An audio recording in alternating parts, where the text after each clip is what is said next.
No comments. No comments అంతకంటే అంటే ప్రపంచం అలా ఉందండి ఇప్పుడు. అలా ఉంది. ఒక మనిషికి మధ్య ఏదో ఒక ఎంత విచిత్రమైన అనుబంధం అండి. మీరు నిజంగా ఏమీ ఆశించలేదు. ఎవరికైనా వండి పెట్టాలంటే ఇంకో కొంచెం తక్కువ వయసు వాళ్ళు దొరకరా చెప్పండి. నేను అది ఏదో ఒక ఒక ఆత్మీయత కలిగి కదా మీరు. ఆత్మీయతే అంతే. ఆ టైం ఆ పీరియడ్ ఆయనతో మేము గడపాలి అంతే.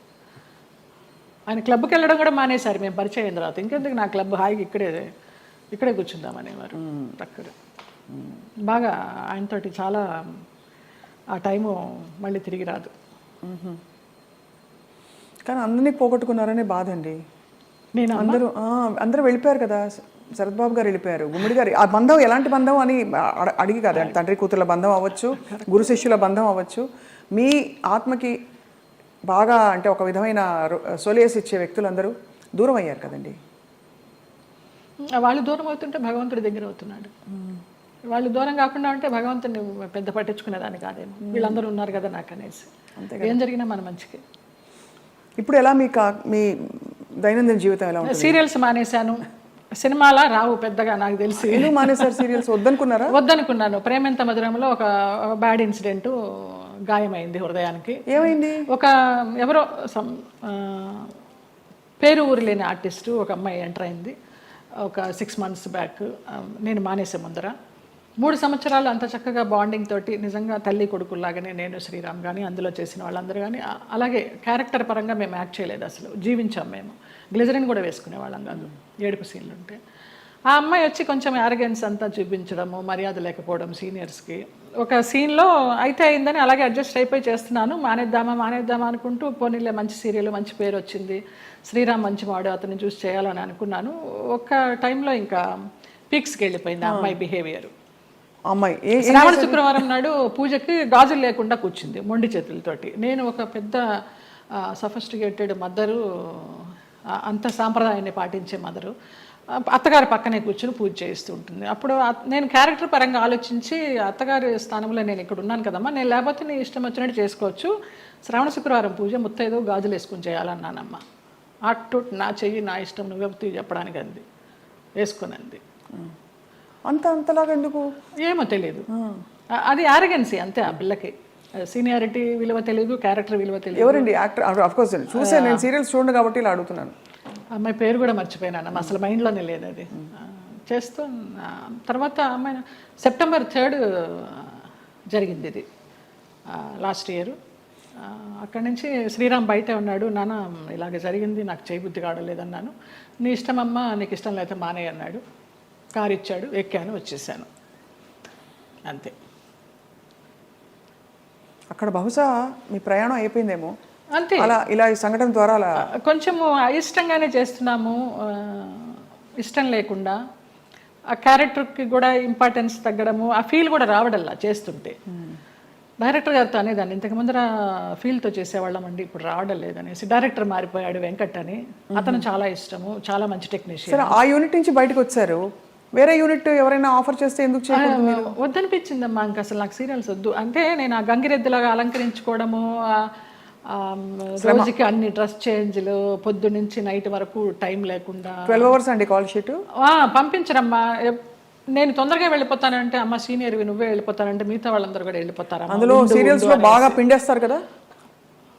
నరకం. ఎన్ని సీరియల్స్ చేశానో అన్ని సీరియల్స్ అన్నం పెట్టినాయి, కాదని లేదు. కానీ వద్దనిపించింది, ఇంకెవరికి పెట్టాలి, నేను వద్దు. మంచి సినిమాలు ఏమన్నా వస్తే చిన్న చితక సినిమాలు చేసుకుందాము, లేదా కృష్ణారామాని యాత్రలు చేద్దాము, ఉన్నది పెట్టుకొని ఉన్నంత వరకు. తర్వాత భగవంతుడు చూసుకుంటాడు అంతే. అక్క వీళ్ళందరూ టచ్లో ఉంటారా? ఎప్పుడు టచ్లో ఉంటారు. అబ్దికానికి, నాన్న అబ్దికానికి చెన్నై వెళుతూ ఉంటాము. 2 అన్నయ్యలు అక్కడే ఉన్నారు. అందరం కలివిడిగానే ఉంటాం. 3 చెల్లెళ్ళు, 2 అన్నదమ్ములు. సరే, మీకు మీ ప్రయాణం ఇలా రాసుందని మీరు సరిపెట్టుకున్నారు, అది మీ గొప్పతనం అంతే. నా గొప్పతనం కాదు, నాకు దేవుడిచ్చిన వరం అది. నా గొప్పతనం ఏం లేదు. మరి ఇప్పుడు మీకు జీవితం గడవడానికి, యాత్రలు చేయడానికి, మనం శేష జీవితం గడపడానికి కంఫర్టబుల్గా ఫైనాన్షియల్గా? శేష జీవితం వరకు ఉందని నేను చెప్పలేను, ఇప్పటికీ ఉంది. ఈ ప్రేమెంత మధురం చేసిన దాని తాలూకా అది కొంచెం ఉంది. అది కూడా వెనక ముందు చూడకుండా ఖర్చు పెట్టుకుంటున్నాను యాత్రలకి. దానికి శేష జీవితానికి ఎలా ఉంటుందో నాకు తెలియదు. ఆయన నిర్ణయిస్తాడు. ఆ నమ్మకం అయితే ఉంది. ఉంది. మీ దగ్గర అయితే మాస్టర్ కీ ఉంది అంతే కదా. ఇంకా ఇవన్నీ మాస్టర్కి లాకర్కి ఏం లేదు, కానీ మాస్టర్ కీ అంటే భగవంతుడే కదా. భగవంతుడే మాస్టర్ కీ కదండి మనందరికీ. ఆయన నడిపిస్తాడని నమ్మకం. అది ఆ నమ్మకమే. రేపేంటి అని అడుగుతారు, అది ఎప్పుడు ఆలోచించాలి రేపేంటి అనేది. అసలు పుట్టిన దగ్గర నుంచి అవగాహన లేదు, మధ్యలో సంపాదించడం మొదలుపెట్టిన దగ్గర నుంచి కూడా రేపు ఏంటి అనేది క్వశ్చన్ రాలేదమ్మా నాకు అసలు. 700 సినిమాలు అంటే బాధ ఎందుకు వేస్తుందంటేనండి, ఈ పబ్లిక్ ప్రొఫెషన్లో ఉన్న వాళ్ళందరికీ చాలా కష్టమైన జీవితం. మీకు ఎప్పుడు నిద్రలేవాలి అనే చాయిస్ ఉండదు. వాళ్ళు చెప్పిన టైంకి మీరు హాజరవ్వాలి. వాళ్ళు మీకు నచ్చినా నచ్చకపోయినా, చలున్నా ఎండున్నా వాళ్ళు వేసుకోమన్న బట్టలు వేసుకోవాలి. అలా 700 జీవితాలు మీ మొత్తం ధారపోసి వెచ్చించి మహా నటులే చరిత్రలో అలా ఉండిపోయి మెల్లిగా ఫేడ్ అవుట్ అయిపోతారు విత్ టైం. ఈ నట జీవితం మీకు నేర్పిన విషయం ఏంటండి? ఫేమ్ ఉంటేనే ఏదైనా జనాల్లో ఏదైనా, లేకపోతే ఉందా లేదా అనేది కూడా వాళ్ళకి తెలియదు. ఎందుకంటే పెద్ద పెద్ద నటులు కూడా చాలా కష్టాలు పడ్డారు. మీకు ఉన్న సంపద మీరు అన్నట్టుగా ఆధ్యాత్మికంగా మీరు మలుచుకుని ఒక గౌరవంతో ఆత్మాభిమానంతో కొనసాగిస్తున్నారు జయలలిత గారు. చాలా మనసుకి ముచ్చటగా ఎంత ఇన్స్పైరింగ్గా ఉందో చెప్పలేని మాటలు. మీకు చిన్న కోరిక ఉంది మాకు. చెప్పండి. మీరు ఒక చిన్న డాన్స్ చేస్తా.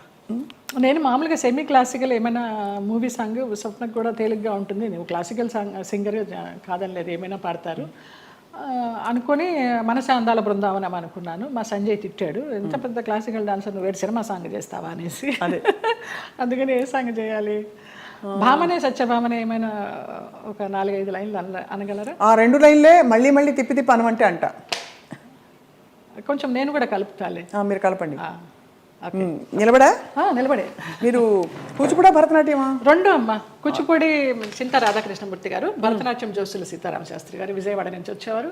కాకుండా తంజావూరు నుంచి గిరిజా నటరాజ్ అని ఒక వైఫ్ అండ్ హస్బెండ్ వచ్చి చెప్పేవారు భరతనాట్యం. ఆంధ్రనాట్యం నటరాజ్ రామకృష్ణ గారు. మళ్ళీ మధ్యలో వెకేషన్స్కి చెన్నై వెళ్ళి చినసత్యం గారి దగ్గర. ఎప్పుడు అనిపించలేదు ఒక డాన్స్ స్కూల్ స్టార్ట్ చేద్దామని? లేదు, వేంప వేషాలు వేసేసరికి అంటే డిగ్రీ అవుతూ ఇంకా డాన్స్ కంటిన్యూ చేద్దాం అనుకునే టైంలో నాన్న ఫీల్డ్కి తీసుకొచ్చేసారు. ఇంకా ఈ వేంప వేషాలు వేసినప్పుడు నన్ను అలాగే చూస్తారేమో, పేరెంట్స్ పిల్లల్ని పంపించడానికి భయపడతారేమో, ఇప్పుడు సినిమా సాంగ్స్ నేర్పుతుందా లేకపోతే క్లాసికల్ సాంగ్స్ నేర్పుతుందా అని ఏదన్నా అని నాకు నేనే డౌట్ పెట్టుకొని దాన్ని సమాధి చేసేసా. దిత్త కిడగ తిరుగుతాం, దిత్త కిడగ తిరుగుతాం, తా కిడగ తిరుగుతాం, కిడగ తిరుగుతాం, దిత్త కిడగ తిరుగుతాం, దిత్త కిడగ తిరుగుతాం, తా కిడగ తిరుగుతాం, కిడగ తిరుగుతాం, దిత్త కిడగ తిరుగుతాం, దిత్త కిడగ తిరుగుతాం, తా కిడగ తిరుగుతాం, కిడగ తిరుగుతాం, కిడగ తిరుగుతాం. భామని సత్యభామని, సత్యభామని, సత్యభామని, సత్యారి ముద్దుల వయ్యారి ముద్దుల సత్యభామని, సత్యభామని, వయ్యారి ముద్దుల వయ్యారి ముద్దుల సత్యభామని, సత్యభామని. అద్భుతం. ఎక్కడ ఎంత ఎంత గ్రేస్ఫుల్గా ఉంది అసలు. సంజయ్ గారు ఇప్పుడు శోభన్ గారు అందరూ చేస్తున్నారు కదండి డాన్స్ పర్ఫార్మెన్సెస్, బ్యాలేస్. అంటే మీకు అఫ్కోర్స్ మీరు ఒక ఆధ్యాత్మిక లోకంలోకి వెళ్ళిపోయారు. ప్రాపంచికంగా లౌకికంగా మీకు కోరికలు లేవు, కానీ అలా చేస్తే ఎంత బాగుండు అని అనిపించే అంత అందంగా ఉంది మీ డాన్స్. శోభనాయుడు గారితో బ్యాలెన్స్ చేశానమ్మా. వెంకటేశ్వర కళ్యాణం, కృష్ణ పారిజాతం, ఆవిడన్నీ మేల్ క్యారెక్టర్స్ ఇచ్చేవారు. నేను అదంతా తీసేసిన తర్వాత జయలలిత నువ్వా వెంకటేశ్వర స్వామి వేసింది, కృష్ణుడికి వేసింది అనేసరికి నిరాశ వచ్చేసింది. అది అర్థమైంది. కానీ అన్ని అన్ని ఆ పార్శ్వాలని మీరు చూశారు జీవితంలో. కంప్లీట్ లైఫ్ కష్టం చూసి ఉగాది పచ్చడిలాగా అన్నీ చూడకపోతే మనకి ఏం చూసాను జీవితం అని అనిపిస్తుంది కదా. అలా మీరు కష్టాలు చూశారు, అన్నీ చూసేసాం. సంతోషం చూసారా ఏదైనా టైంలో? సంతోషం అంటే ఈ యాత్రేనమ్మా. ఈ యాత్రలే. అతి దుఃఖకరమైన సంఘటన, బాధాకరమైన సంఘటన, అతి సంతోషకరమైన సంఘటన అంటారు, కానీ అవి 2 లేవు నాకు. వయా మీడియాగానే వెళ్తూ వచ్చింది. ఈ ముక్తినాథ యాత్ర మాత్రం నాకు చాలా పీక్స్ అనమాట. ఇంకా సో ఫైనలీ మీకు మిగిలిన కోరిక, అంటే మిగిలిన కోరికను ఎందుకంటున్నానంటే మన జీవితానికి ఒక సంపూర్ణత్వం రావాలంటే ఏం కోరుకుంటున్నారు? ఇంకా మానస సరోవర్ వెళ్ళాలమ్మా. మానస సరోవర్. కానీ మా సాయిరామ్ గారు అది వేయనమ్మా చాలా కష్టం అంటున్నారు. ఎవరు తీసుకెళ్తారో తెలీదు. వెళ్ళాల్సి ఉంటే డెఫినెట్గా ఖచ్చితంగా అదే కానీ జరిగిపోతుంది. చాలా కోరిక వెళ్తే తిరిగి వస్తామా లేదా అనేది తర్వాత విషయం. అక్కడ దాకా వెళ్ళాలి, ఆ భూమి మీద అడుగు పెట్టాలని మాత్రం కోరిక, అదొకటే తీరని కోరిక. చాలా అద్భుతంగా ఉంది మీతో మాట్లాడడం. చాలా విషయాలు నేర్చుకున్నది ఏంటి అంటే సెల్ఫ్ యాక్సెప్టెన్స్ కంటే గొప్ప వరం లేదండి. ఓకే, అది మీకు వచ్చేసింది కాబట్టి మీరు ధన్యులు ఒకలాగా. ఈ కృష్ణుడి విగ్రహం నాకు నా ఫ్రెండ్ శ్రీనివాస్ అని ఆయన మ్యాంగ్లూర్ నుంచి తీసుకొచ్చి ఇప్పించారు. చాలా చాలా కళకళలాడుతుంది ఇలాగా. చాలా బరువు కూడా అది. అవునా? అక్కడ రమణాశ్రమంతో మీ అనుబంధం? అరుణాచలం వెళ్తూ ఉంటాము. ఒక శివరాత్రికి గిరి ప్రదక్షిణ చేశాను. ఆయన బుక్స్ చదువుతూ ఉంటాను. అట్లా కూర్చుని ఆయనతో మాట్లాడుకుంటూ ఉంటాను. ఆ ఫోటోగ్రాఫ్ వెనకాల ఇది నా పుట్టినరోజుకి మా డైరెక్టర్స్ అనిల్, రాము అని ఉన్నారు. రాము ఏమో అది ఇచ్చాడు లాస్ట్ ఇయర్ పుట్టినరోజుకి, అనిల్ ఇది ఇచ్చాడు. రుద్రంకోట అని ఒక మూవీ చేశాం కదా, ఆ పిల్లలు. రుద్రమకోట మొన్న లేటెస్ట్ మీది. అవును, అవును, చాలా పెద్ద ఒక పవర్ఫుల్ క్యారెక్టర్ కానీ సినిమా పవర్ఫుల్గా వెళ్ళలేదు, ఆడలేదు. ఓటీటీకి కూడా ఇంకా లేట్ అవుతూ ఉంది. మీరు చాలా చాలా వ్యక్తిగత విషయాలు కూడా ఇవాళ మాతో పంచుకుని చాలా మందిని ఇన్స్పైర్ చేశారు జయలలిత గారు. థ్యాంక్స్ అమ్మా. మీకు ధన్యవాదాలు. అయ్యో, మీకు కూడా. Always you will be in our hearts. God bless you. Thank you అండి. నమస్కారం.